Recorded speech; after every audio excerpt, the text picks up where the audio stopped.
Oh my goodness, I'm so excited. This is going to be so delightful. They're here. We have our new spices for the road. This is from Mad Dog and Merrill at Midwest Grillin', and they have sent us some delightful things to use while we're traveling. So I guess I need to figure out what these flavors are today. Now, Mad Dog and Merrill had reached out because they see how much cooking we like to do here on the channel, and they challenged us to figure out some cool things to use their spices for. So I'm very excited about these. They have a variety of different spices and sauces online, and so I just told them, surprise me and I'll come up with something awesome. So we have the Grandma Hazel's here. This is cholesterol-free, gluten-free, low in sodium, and has no MSG added. Additionally, these are all fat-free, so I thought these were pretty cool. This is considered to be a premium seasoning blend, and it has all of the different fun facts right here on the container. So this is going to be awesome for us as we create something really nice. They also have one called Grillin' Magic here. Ooh, this one looks really tasty. I'm very excited about figuring out what each of these flavor profiles is. And this one right here is called Up North Peppery. So this one is definitely going to be something that I am going to love. I like the labels on these because they're interesting. They're a little bit different. Where does a Midwesterner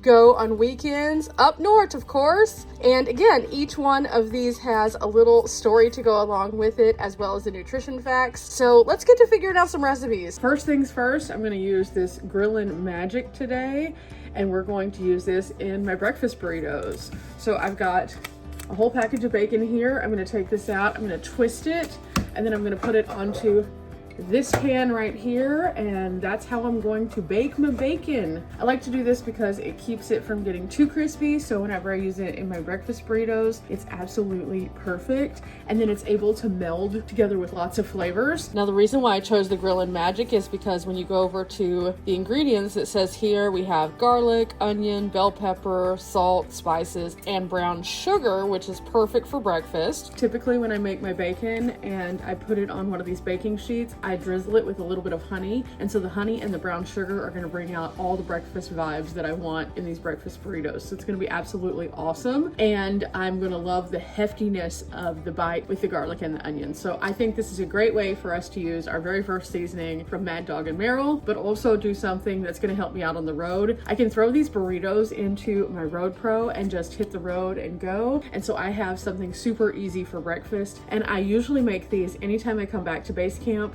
and they're just a really hefty bite. Not to mention these are good because between the eggs and the bacon, I get tons of protein in the morning, which is absolutely awesome. And so let's get to baking some bacon. Time for some honey, and this is the one that I have.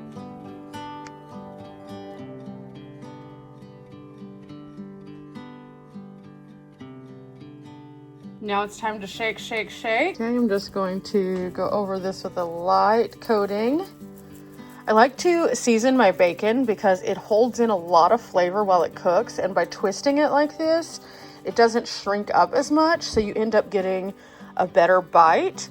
The honey keeps everything kind of in place so that the seasoning doesn't just like fall off, and it really crisps it up and it makes it really delightful. Yeah, this smells delightful. And with the thing about these is they're made for grilling, but you can use them for cooking in a variety of different ways, which is what I was so excited about. Whenever I got these, I was like, ooh, this is going to be perfect. I usually use most of the things that are in this for my bacon. I just have to use it individually. So this is a good one season all, and it's fat-free, cholesterol-free, and low sodium. So that's really awesome. So this is about to be perfect right here. Okay, the oven has been heated up to 350, so now I just pop the bacon in. Okay, there it is. I'll set my timer for 20 minutes and then check it. Now, after I finish up with this, I'll start to put together the rest of the burritos after the bacon's cooled, and it'll be really yummy. Okay, our timer has ended, so now it's time to check the bacon. It's doing well, but it's not ready yet. So 15 more minutes, and then I'll check it again. Bacon is finished. Okay, next step, I'm gonna take some boneless, skinless chicken thighs, and I'm gonna put a little bit of olive oil on them, and then one of my seasonings. I think this Grandma Hazel's will be perfect for this one because when you look through the ingredients, it has a little bit of salt, dehydrated garlic, onion, bell pepper, other spices including dill seed, paprika, and natural flavors. Now for this chicken, I'm going to cook it up, and I'm going to use this, and then I'm going to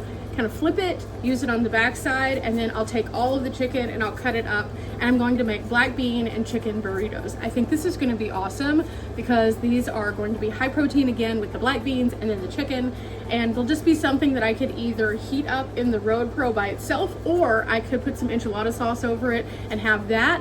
I could also do some enchilada sauce and a little dollop of sour cream if I really feel fancy. So to work we go. Ooh, look at that spice blend. That looks super, super good. Okay, I like to cook these from frozen and just make sure that they're nice and hydrated by putting a little olive oil on them. That makes them nice and tender. And we're just gonna sprinkle the seasoning directly onto the frozen chicken so that it can cook in all of that deliciousness. And I'll coat them pretty decently, but I am gonna flip this, so I don't wanna make all of the seasoning kind of sink in. Okay, I'm gonna go over here and go into my chicken mode, and I'm gonna bring it down to 10 minutes and start there, and then after this I'll flip it. Okay, I have the bacon and the chicken done now, and so we've used 2 of our seasonings. Again, the Grandma Hazel's and the Grillin' Magic. Now it's time to take these and turn them into burritos. I'm gonna make breakfast burritos and dinner burritos, or lunch burritos. I'm going to be using some black beans with chicken, and then also some cheese, and then with these I'm gonna make some eggs, use a little bit of picante in there that tastes really delightful with it, and then I'm gonna add some cheese to it, and then roll them all up, put them in foil, and then they'll be ready to go. So for my lunch style burritos, I'm going to use some of this minced garlic. I just have a little bit left in here. I may have to open up my other one. And some of the Santiago's. This is from Colorado. It's so good. It's a green chili sauce with little bits of pork in there. So this is gonna complement the chicken super, super well. I'm gonna get this started in with some of the black beans. Looks like this. And now I'm gonna cook all this up together to melt in all those flavors. And while I'm working on that, I'm gonna go ahead and cut up my chicken. I'm gonna cut it up pretty fine so it can be more like a shredded chicken where it's not huge chunks, because it'll bite better that way. So here we go.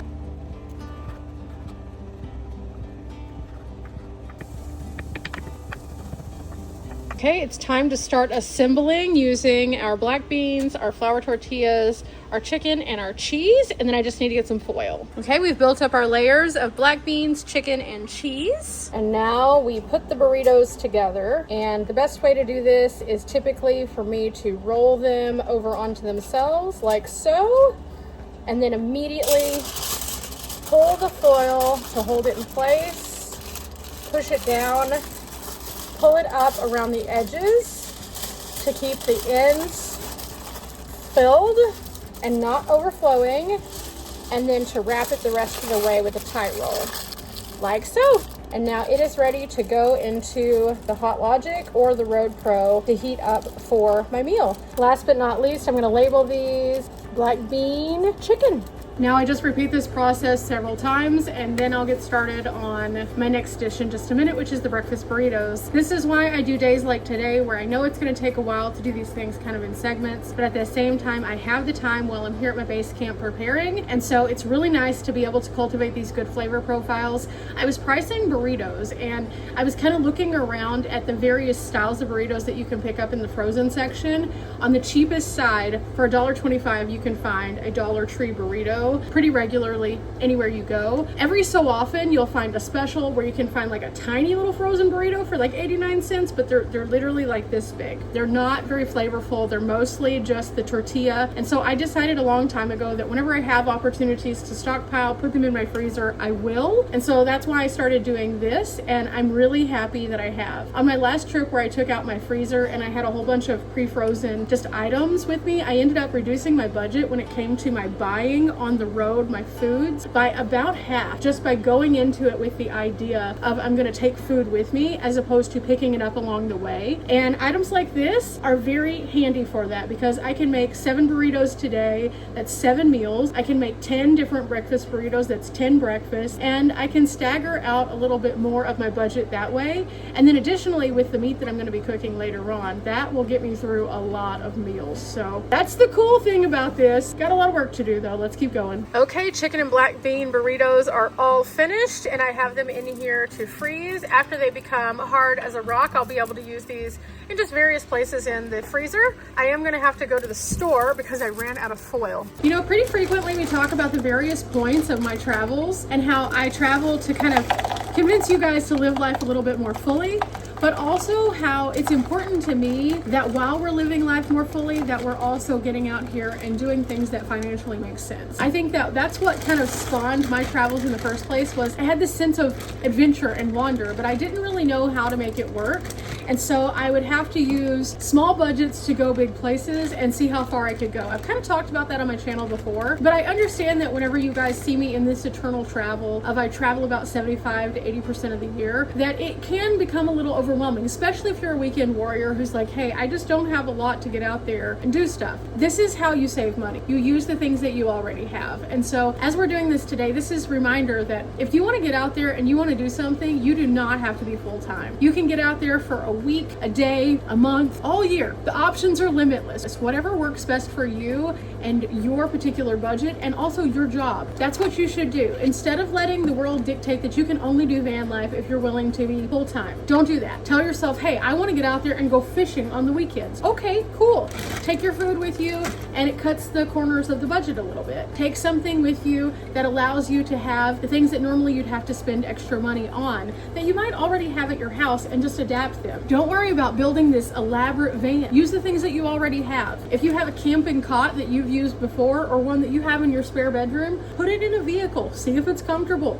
If it is, work with that. And then use things again, like the things that we're using today, where we already had something that I found on discount that otherwise would be pretty hard for me to store and carry around with me, and use it at your home and make yourself little serving sizes that work best for you so you don't have as much waste. I think that if you start to kind of frame your mind in those ways, then it's not necessarily about the length of time of the journey as much as it is the content of the journey and what you'd like to ultimately do. If you take away the guesswork of the things that otherwise could be overwhelming, there's nothing standing between you and your goals. And so I'm gonna put these in the fridge. I'm going to change and run to the store real quick to go get some foil, and well, we'll be back in just a minute.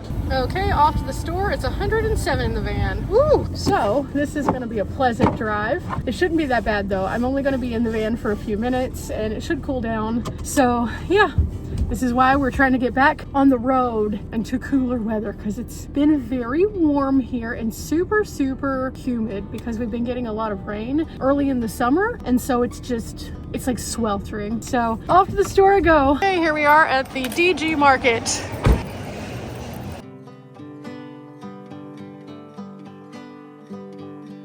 Like that, we have our foil and our freezer bag, and I have kind of an interesting thought of something I might try to do. So I picked up some tomato like sauce.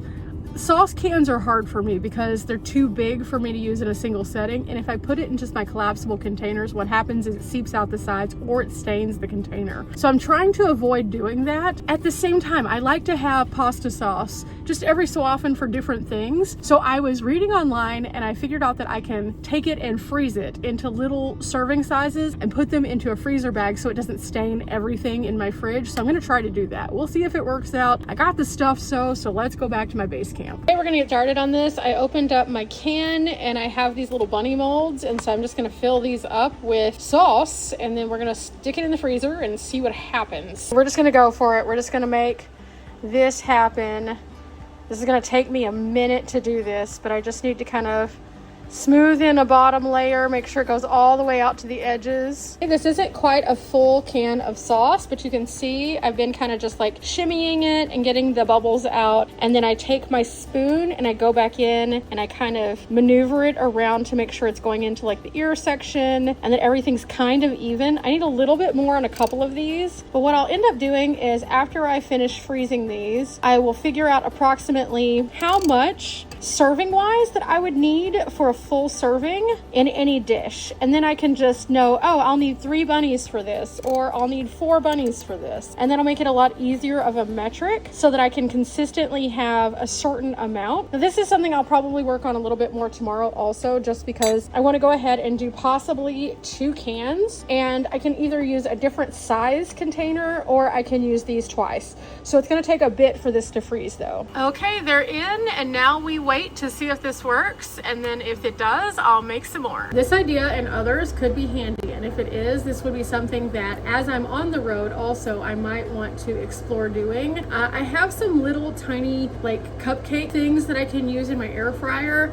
I could technically use those also if I'm already on the road. I would have to sit still though long enough for it to set up. So if I have like a day where I'm at my campsite, I could portion out my sauce whenever I purchase more sauce and then do this, and that could work. Froze overnight, and so I have sauce, and then I took my leftover chicken and black bean mixture, put a little bit of broth with it, and did these. So I'm gonna pull all these out and put them into freezer safe bags. And then what I can do with these is pretty simple. I can just take them, and then whenever I'm ready to have a meal, I can pull these out, put them into my pan, and then it'll already be pre-cooked. I just have to warm them, and this will give me moisture for hydrating rice or vegetables, whatever I need. And then it'll give me my chicken that's already pre-flavored. And so these are going to be like protein bombs that I can just put into whatever it is that I'm making. Then this is going to be a little harder to pop out, but these are going to be my sauce. This is where I'm a little bit more concerned. Okay, I think these are going to come out much easier than I thought.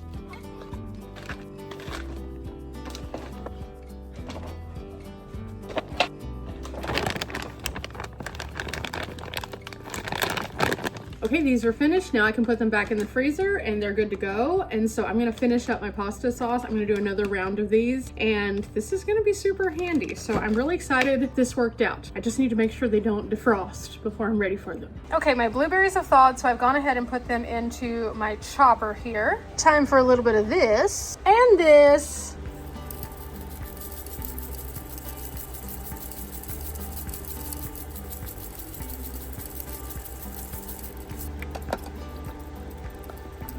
And this. We lock it in and we turn it on. Okay, that should be it. And then all I have to do is pop it out, and this is what I'm gonna marinate my meat with. Let's make sure it's good, that there's not any big lumps or anything.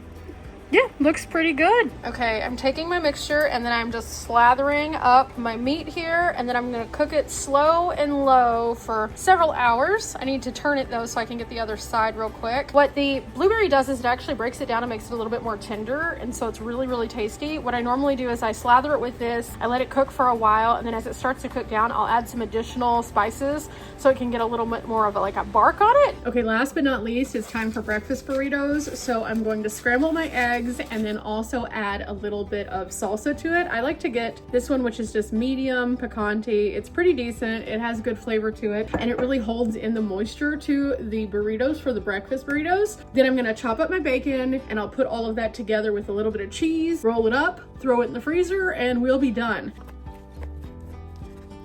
Okay, bacon's all chopped. 8 eggs in the pan. I'm going to pour a little bit of my picante into here, about a quarter of it. Time to turn this on. Now we start to beat the eggs so that the yolks and the whites are all together into a big scramble, because I prefer scrambled eggs, and that makes it easier in the burrito too. Okay, currently assembling the burritos. I put the bacon into the egg mix, stirred it around so it could be nice and consistent, put a little cheese on the top, and then I always sprinkle with my topper. Well, I've got my little breakfast burritos in here, so now they're just gonna set up and freeze, and then whenever I'm ready to eat them, I'll throw them into the Hot Logic or the Road Pro, and we'll have something delicious. So now that all my food is kind of put together, I just need to go ahead and put that meat up. I'll do that and figure out kind of the different combos that I want, label it, and put it into my freezer, and then I'll be ready for the next phase of getting ready for the road. I have a couple more things that I want to do to the van. I'm not sure what that's gonna look like. Overall, now I just have to get that piece of wood to make sure I can have my dry bin and my freezer and refrigerator stocked up. But today was pretty awesome. Thanks to Mad Dog and Meryl for creating some really awesome spices that we used. I'm gonna go ahead and put these into my van also so I can use them along the way, see what else we can make, because the world is our oyster and I love to cook. Remember guys, we're not here for a long time, but we are here for a good time. I'll be seeing you next time. Bye.